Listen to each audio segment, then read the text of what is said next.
అనేక విషయాలు వారు ప్రయోజనకరమైనగా మార్చబడుతున్నారు. తన పరిశుద్ధను ఏమిటి వారు ఉన్నతమైన వారుగా అంటే అనేకులకు వారు ప్రయోజనకరంగా ఉంటారు. ఈ రోజు రక్షింపబడ్డ మనము దేవుని కనబట్టి పరిశుద్ధాత్మ దేవుని యొక్క సన్నిధిలో మనం ఉపయోగకరంగా మార్చబడాలని ఉప్పు సారం అనేది చాలా విలువైనది.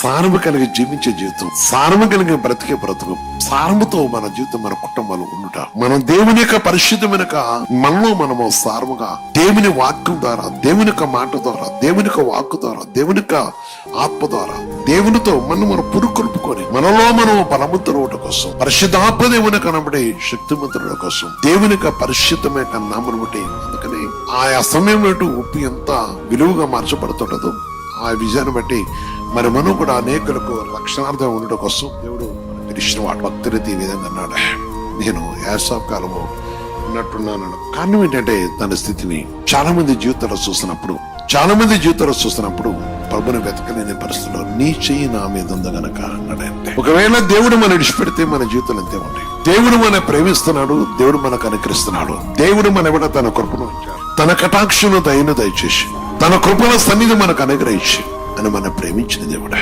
ఆయన ప్రేమ విలువైనది, ఆయన కనికరం విలువైనది. సర్వోన్నతమైన దేవుని మనం కలుసుకోవటం కోసం దేవుడు మనకు కలగజేసిన